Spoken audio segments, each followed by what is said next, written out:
ሰላም ጤና ይስጥልኝ ውድ የእግዚአብሔር ቤተሰቦች እንደምን ሰነበታችሁ።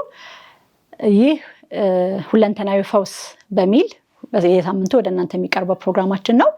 እንደምታስታውሱት ባለፈው በክፍል 1 ክርስቶስ ምንን እንደሰጠን፣ ህይወቱን እንደሰጠን፣ በህይወቱ የዘላለም ህይወትን እንደሰጠን፣ ሰይጣን ደግሞ በዛኛው መልክ ደግሞ ምንን ሊወስድብን እንደመጣ፣ ህይወታችንን ሊወስድ ወደ ሞት ሊወስደን እንደመጣ ተመልክተን ምርጫውን ለእናንተ በመተው ፕሮግራማችንን አጠቃለን ነበረ። ዛሬም ከዛ ክፍል የቀጠለ ውይይት ይኖረናል። ዛሬም በውይይቱ የሚሳተፉትን አስተዋውቃለሁኝ። ዶክተር ኢዩኤል አምሳሉና ሲስተር እስራኤል ጌታቸው ይሆናሉ። እግዚአብሔር መንፈስ ከሁላችን ጋር ይሁን። እዩ ወደ አንተ መጥቻለሁ። እንኳን ደህና መጣችሁ። በመጀመሪያ ከባለፈው የቀጠለው ውይይት ነው። እንግዲህ የባለፈው መቋጫዎቻችንን ለተመልካቾቻችን በትንሹ ሀሳብ ሰጥተህ ወደ ዛሬው ውይይታችን እንድንገባ። እሺ፣ ያው እንግዲህ እንዳልሽው ቤተመቅደሱን ማንጻት በሚል ርዕስ ነው እያየን ያለ ነው። ቤተመቅደሱ ምንድን ነው? ምንን ይወክላል? ከክርስቶስ ሰውነት ጋር ከኛ ሰውነት ጋር አገናኝተን ለማውራት ሞክረናል።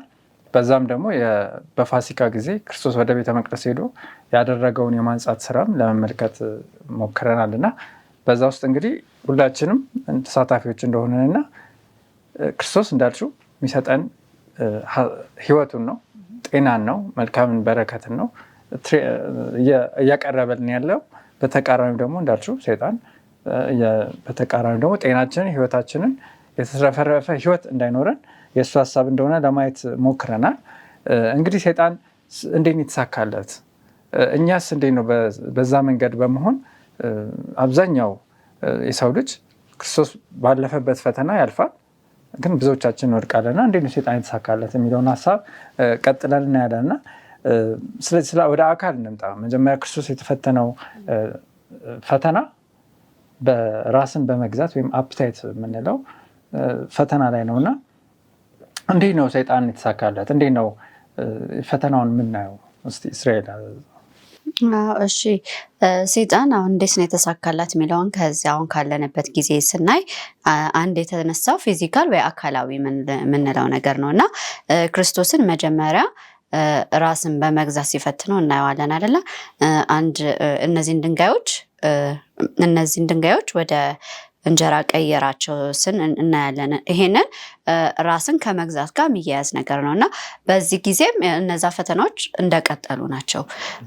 እንደውም አሁን ይብሳል ብዬ አስባለሁ። ምክንያቱም ብዙ ነገሮች ናቸው ያሉት። ራሳችንን መቆጣጠር እስኪያቅተን ማድረግ የምንፈልጋቸው ነገሮች አሉ እና በእንደዚህ አይነት ነገሮች ሰይጣን እየፈተነን እና እየተሳካለትም ነው ማለት ይቻላል። ምክንያቱም ሰው በአፒታይትም በሚበላው፣ በሚጠጣው፣ በሚለብሰው፣ በሚያደርገው ነገር ሁሉ በተደጋጋሚ ሲፈተን እናያለን እና ይሄ ደግሞ የሚያያዘው ራስን ከመግዛት ጋር ነው እና በዚህ መንገድ እየፈተነን ይገኛል። ሁለተኛው ደግሞ ፈተና እንዳልሽው አንደኛው ራስን በመግዛት ነው። ሁለተኛው ፈተና ደግሞ ራስን ከዚህ ወርውር፣ ምክንያቱም መላእክቶችን ይልካል ስላንተ ተብሏል። ስለዚህ ራስን ወርውር ወይም ደግሞ እንደፈለግሁን ወይም ደግሞ ህይወትን የመጠበቅን ኃላፊነት ያን ያህል ጠቃሚ አይደለም የሚል ሀሳብ ውስጥ ያለበት እና እንግዲህ አሁን የአካልን ህጎች፣ የአእምሮን፣ የሰውነታችንን ህጎች በጥልቀት ስናይ ደግሞ ህይወትን ለመጠበቅ የተሰጡ ህጎች ናቸው። እነዚህን ህጎች በጥንቃቄ እንዳንይዛቸው ነው ሰይጣን እየፈተነን ያለው የሚለውን ሀሳብ ከዚህ እንወስዳለን። እዚህ ጋር በተያያዘ ግን አካላችንን አለመጠበቅ እና ለበሽታ መጋለጥ አካልን ማርከስ ነው ወይ? በሽታ በመጽሐፍ ቅዱስ እንደ ርኩሰት የተገለጸበት ሁኔታ አለ ወይ? ይህን ሀሳብ እዚህ ጋር ማንስተን ብናልፈው ደስ ይለኛል እና ምናልባት ለመረዳት እንግዲህ ወደ ዘሌዋውያን 13 ላይ ስንሄድ ዘሌዋውያን 13 ከቁጥር 1 ጀምሮ ስታነቡ የምታገኙት ሀሳብ ስለ ለምጻምነት ነው እና ካህኑ በሰውነቱ ላይ ሆነ ቁስል ካየ ያየዋል፣ ይመረምረዋል። ከዛ ቁጥር 3 ላይ ምን ይላል? ያንን ካየው በኋላ ደዌ መሆኑ ካወቀ፣ የለምጽ ደዌ እንደሆነ ካወቀ እርኩስ ነው ይበለው ይላል። ስለዚህ የለምጽን በሽታ ከእርኩሰት ጋር ያገናኛል። ስለዚህ ሰውነትን ከዚህ በፊት እንዳነበብ ነው ያ የእግዚአብሔር መቅደስ የሆነው ማደሪያው የሆነው አካል ሲረክስ አይደለም፣ የእግዚአብሔር መኖሪያ የሆነው አካል ሲታመም እንደረከሰ አድርጎ መጽሐፍ ቅዱስ ይገልጽልናል። እንግዲህ እዚህ ጋር ቆም ብለን እስቲ እናወራና እነዚህ ህጎች ያላቸው የአካልን ህጎች ሰይጣን እነዚህን ህጎች ባለመጠበቅ ወይም ደግሞ በቸልተኝነት እንድንኖር ራሳችን ባለመግዛት እንድንኖር እና እንድናረክሰው ነው ሰይጣን የሚፈትነን። እና የእውነት ይሄ ህመም የምንለው በሽታ የምንለው ነገር እርኩሰት ነው ወይ? ከሆነስ እንዴት ነው ማርከስ ነው የሚለውን ሀሳብ የምናየው የምንረዳው? አሁን ያነሳቸው አሉ ፊዚካሉ የምንላቸው ነገሮች አሉ እና አሁን ክርስቶስንም እነዛን የፈተናቸውን ነገሮች ማየት እንችላለን። እና አሁን ወደ በሽታ ስናይ በሽታ ሁልጊዜ መንስኤ አለው። ማንኛውም አይነት በሽታ ያለ መንስኤ አይመጣም እና እነዛ አብዛኞቹ ደግሞ በሽታ መንስኤዎች ፊዚካሉ የአካላዊ ህጎችን በመጣስ የሚመጡ በሽታ ናቸው። የትንቢት መጽሐፍ ላይ ምን ይላል? እነዚህን ህጎች መተላለፍ የእግዚአብሔርን ህግ እንደመተላለፍ ነው ይላል እና እነዚህ ህጎች ደግሞ ተሰጥተውናል በግልጽ በመጽሐፍ ቅዱስም የተቀመጡ አሉ። በአመጋገብም በንጽህናም በብዙ ብናያቸው እነዚህ ነገሮች አሉ ተሰጥተውናል እና እነዚህን አውቀን እንግዲህ ራሳችንን ከእንደዚህ አይነት ነገር መጠበቅ አለብን ማለት ነው። ስለዚህ አንደኛ ቆሮንቶስ 10 ላይ ምናልባት ታነቢልን ደስታ፣ አንደኛ ቆሮንቶስ 10:31 ያለውን ሀሳብ ከዛ በፊት እንዳልነው ለእግዚአብሔር ህግ አለመታዘዝ በሌላ ቋንቋ መውረድ ነው፣ መርከስ ነው፣ ኃጢአት ነው እንለዋለን። በተፈጥሮ ውስጥ የተቀመጡ ህጎች አሉ። እነዛንስ አለመታዘዝ ወይም ከዛ ህግ መውረድ መጽሐፍ ቅዱስ እርኩሰት ነው የሚለው። ስለዚህ አለመንጻት እንለዋለና አንብቢልን እስቲ አንደኛ ቆሮንቶስ 10:31 ላይ ምን ይለናል? ከ30 ጀምሬ ነው ወይ 31? እሺ እንግዲህ የምትበሉ ወይም የምትጠጡ ብትሆኑ ወይም ማናቸውም ነገር ብታደርጉ ሁሉን ለእግዚአብሔር ክብር አድርጉት። ስለዚህ እዚህ ጥቅስ ላይ እንግዲህ የምትበሉ የምትጠጡ ወይም ማናቸውም ነገር ብታደርጉ ለእግዚአብሔር ክብር አድርጉት ይላል። ስለዚህ እዚህ ጋር ምግብ አለ፣ መጠጥ አለ። ከጤና ህጎች ወይም ከፈውስ ህጎች አንደኛው አመጋገብ ላይ እንትን ያለ ነው። የምንበላው ምግብ ላይ ጥንቃቄ ማድረግ ወይም ደግሞ አለማድረጋችን ለእግዚአብሔር ክብር እየኖርን ነው ወይስ አይደለም የሚለውን ይገልጻል። የምንጠጣው ውሃ ላይ ወይም ደግሞ የምንጠጣቸው ወደ ሰውነታችን የምናስገባውን ነገር ላይ ለእግዚአብሔር ክብር የምናረገው ወይም የማናረገው መሆኑ ያ ይነግረናል፣ መርከሳችንን ወይም አለመርከሳችንን ማለት በሌላ አገላለጽ።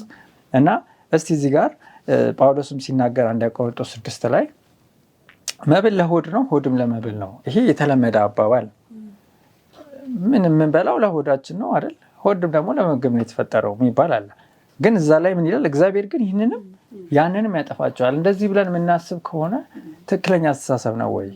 በሌላ ቦታ ላይ ደግሞ ስለ ምግብ ሲናገር አይደል? ወደ ብሉይ ኪዳን ስንሄድ እነዚህ ምግቦች አትብሉ፣ ለምን?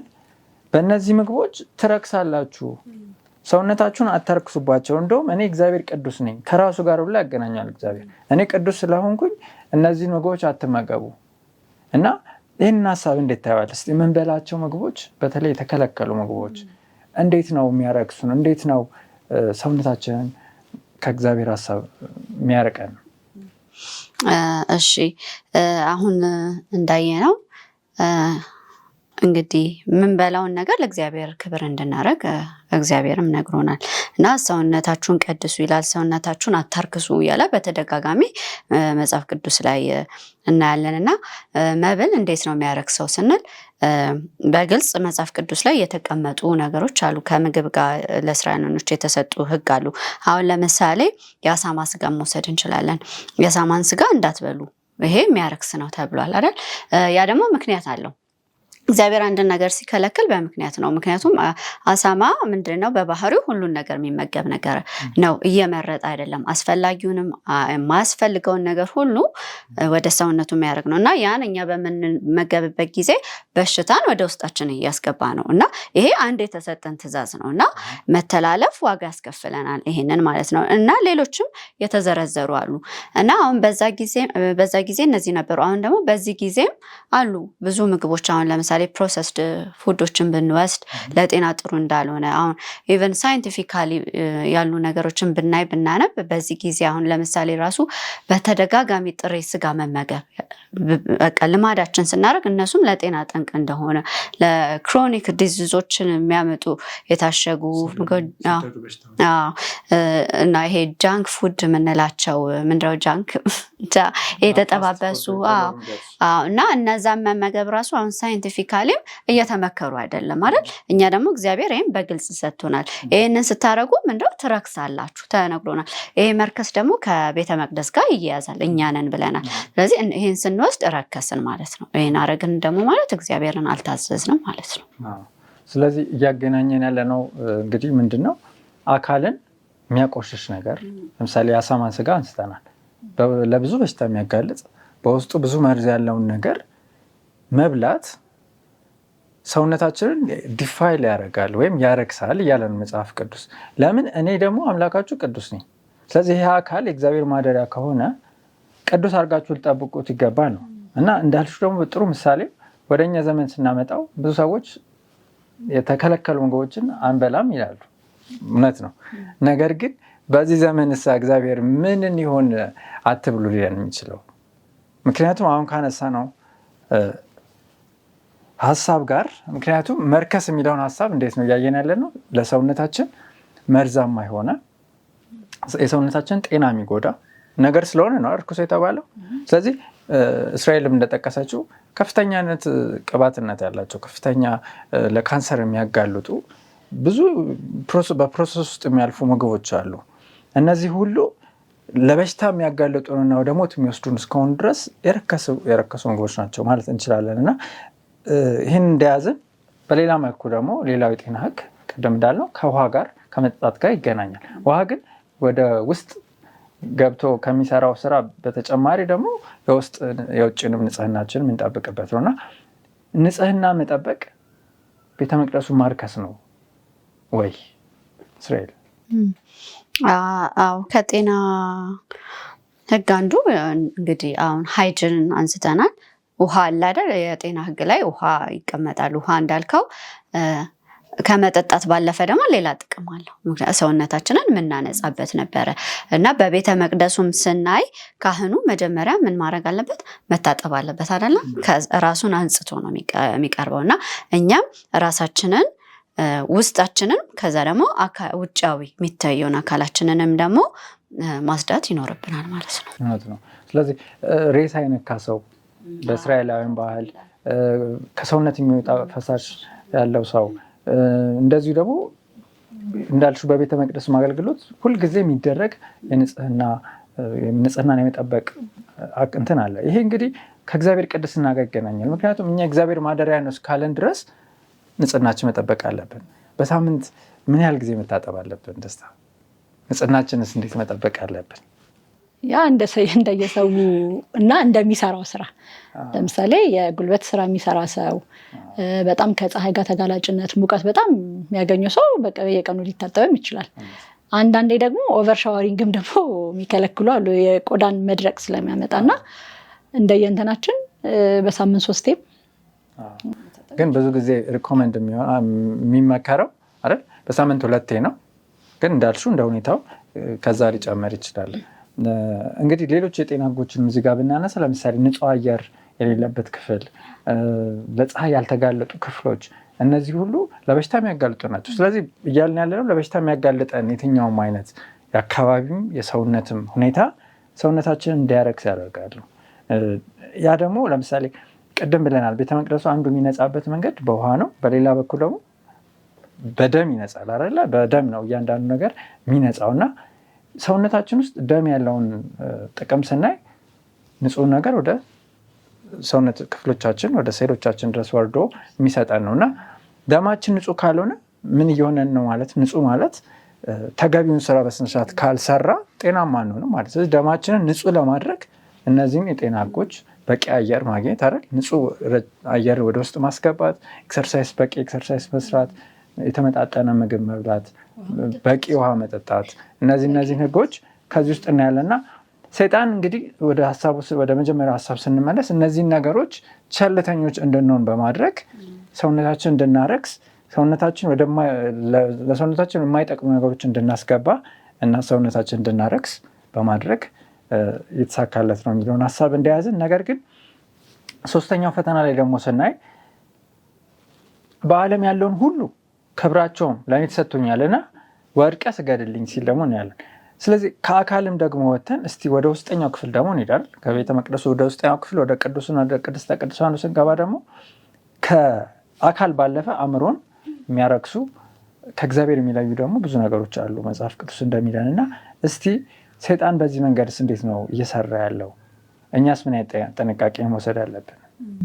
አሁን የአካላዊን አይተናል። አሁን ደግሞ ወደ ውስጥ በምንገባበት ጊዜ እንግዲህ ማይንዳችን አለ፣ ከዛ ወደ ስፒሪቹዋሊቲም የተገናኘ ነገር አለና አእምሮና መንፈሳዊ እና ምን ይላል መጽሐፍ ቅዱስ ላይ ዓለምን ወይም በዓለም ያሉትን አትውደዱ ይላል አይደል? እነዚህ ነገሮች የስጋ ምኞት፣ የአይን አምሮት እና ደግሞ ስለ ገንዘብ መመካት ነው ይላል እና ሰው በልቡ እንዳሰበ እንደዛ ነው ይላል መጽሐፍ ቅዱስ። እና ልባችን እንግዲህ ወደ ልባችን የሚገባ ነገር በአይን ያየ ነው ደጋግመን የምናስበው ነገር። አሁን ቅድም ያልከው ሶሻል ሚዲያን አላግባብ መጠቀም ወደ ልቦናችን ወደ ውስጣችን እንዲገባና ያረክሶ ያ ነገር ረከሰ ማለት ምንድን ነው? ዓለምን ወደድን ማለት ነው። ሰውነታችን ረከሰ ማለት ደግሞ ክርስቶስ ወይ የእሱ ፕሬዘንስ በእኛ ውስጥ አይኖርም ማለት ነው እና እነዚህን ምኞቶቻችንን እንግዲህ በማስወገድ ራሳችንን መጠበቅ እንችላለን። እዚህ ላይ ክርስቶስ የተናገረውን ሀሳብ ብናይ ከአፍ የሚወጣ አይደል ከልብ ይወጣል ይልና ክርስቶስ ሰውን የሚያረክሰው ያ ነው ይላል።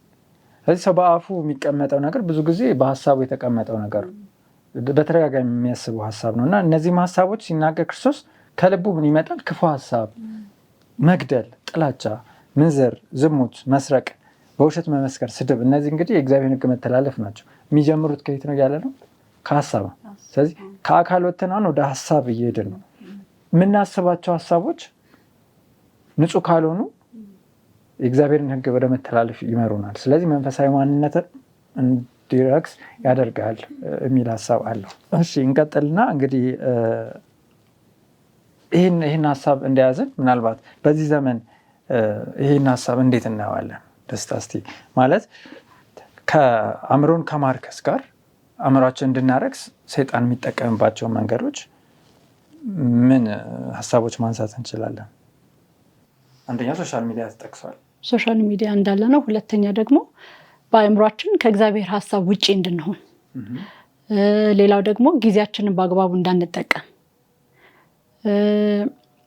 እግዚአብሔር በማይፈቅዳቸው ስፍራዎች በመገኘት ህይወታችንን፣ እኛነታችን፣ ቤተ መቅደሳችንን ሊያረክሱ በሚችሉ ነገሮች በጠቅላላ በመሳተፍ ቅድም ባነሳናቸው መብልን መጠጥም ሊሆን ይችላል።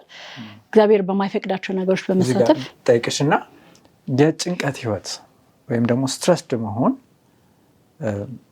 የሆነ መጠን አይነት ጭንቀት ፊዚዮሎጂካል ወይም ደግሞ የሰውነታችን ምላሽ ሊሆን ይችላል። ግን ከዛ ያለፈ መጨነቅ አእምሯችንን የሚያረክስ ነገር ነው ብለሽ ታስቢያለሽ?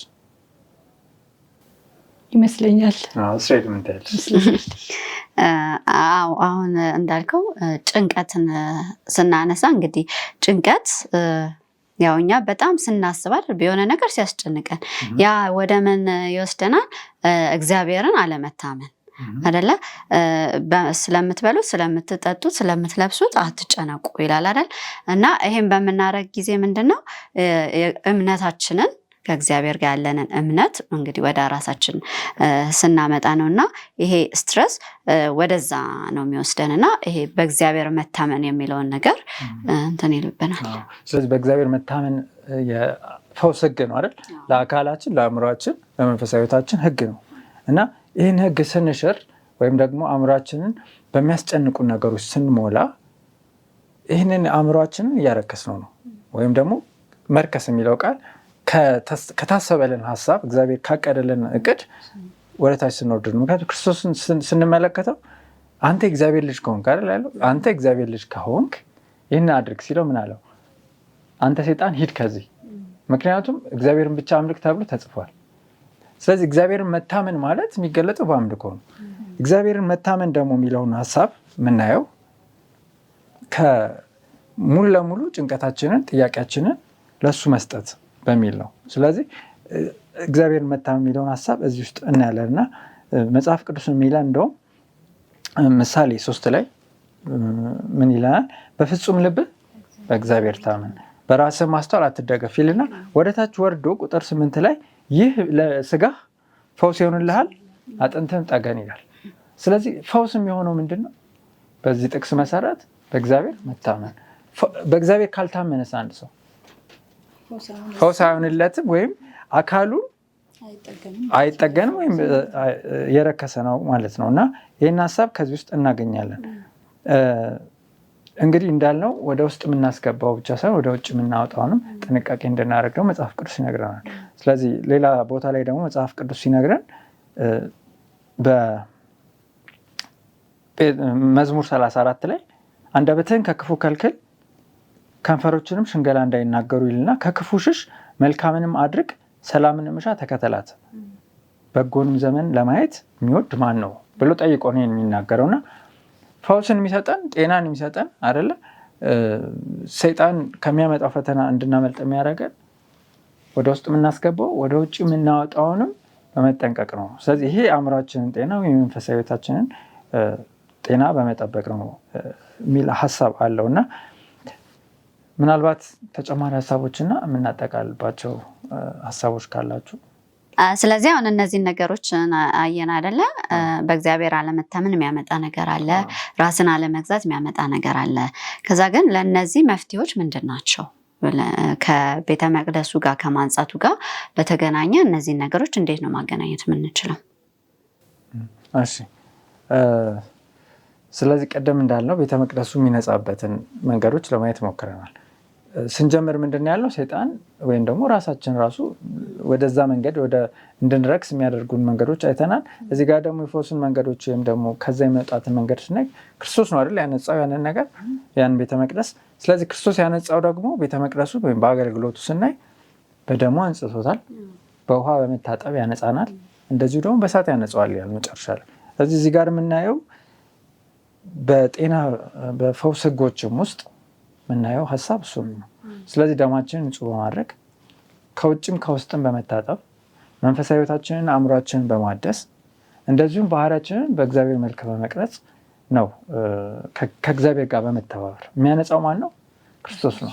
ታሪኩ ላይ እንደውም ስታዩ ክርስቶስ 2 ጊዜ ነው ያነጻው አይደለ? የመጀመሪያው አገልግሎቱ ሲጀምር ሲጨርስም ደግሞ በተመሳሳይ መንገድ ሲያነጻው ነው ያለና ይሄ ምሳሌ ነው። ክርስቶስ አገልግሎቱን በምድር ላይ ጀመረ፣ በኋላ ላይ ደግሞ ወደ ምድር ከመምጣቱ በፊት ቤተ መቅደሱን ያነጻል ይላል እና ይህን ስራ እየሰራ ነው ያለው እና ከክርስቶስ ጋር በመተባበር በአካል በአእምሮ በመንፈሳዊ ህይወታችን እንድንነጻ በመንጻትም ደግሞ ለፈውስ እንድንዘጋጅ ነው ዋናው ሀሳብና። እስራኤል ማጠቃለያ መሰጩ ካለ? እንግዲህ እንዳየነው የእግዚአብሔር መቅደስ እንግዲህ ማደሪያ መገኛ ነው ብለናል። ይሄ መንጻት እንዳለበት አይተናል እና የሚነጻው በክርስቶስ ደም እንደሆነ አይተናል እና ደግሞ ከኛ ከአካላችን ጋር ስናይ ደግሞ የጤና ህጎችን አካላዊ ህጎችን በመጠበቅ ግን በራሳችን አንችልም። ከክርስቶስ ጋር ሆነን እነዛን ነገሮች ማንጻት እንችላለን ማለት ነው እና እንደዛ ሲሆን ሰውነታችን አእምሯዊ፣ አካላዊ እና መንፈሳዊ መንጻትን ከክርስቶስ ጋር አድርገን ከዛ ጋር አገናኝተን ማየት እንችላለን ማለት ነው። ስለዚህ ክርስቶስ ቤተ መቅደሱን እንዳነጻ ከሱ ጋር በመተባበር እኛም አሁን ቤተ መቅደስ ነን በዚህ ጊዜና ራሳችንን ከክርስቶስ ጋር በማጣመር በህጉ በመታዘዝ ራሳችንን ከክርስቶስ ጋር አብረን ማንጻት እንችላለን ማለት ነው። እሺ ተመልካቾቻችን ስለነበረን መልካም የውይይት ጊዜ እግዚአብሔር እናመሰግናለን። ብዙ ትምህርት አሁን ባነሳነው ርዕስ ቤተ መቅደሱን ማንጻት በሚለው ርዕስ ብዙ ትምህርት እንዳገኛችሁ እምነታችን ነው። በዚህ ፕሮግራም ላይ ያላችሁ ሀሳብ ካለ ጥያቄ ካላችሁ ከታች በምትመለከቱት አድራሻ ጥያቄዎቻችሁን ማስቀመጥ ሀሳቦቻችሁን መስጠት ትችላላችሁ። ስለነበረን ቆይታ እግዚአብሔር አምላካችንን እናመሰግነዋለን። እግዚአብሔር ይባርካችሁ።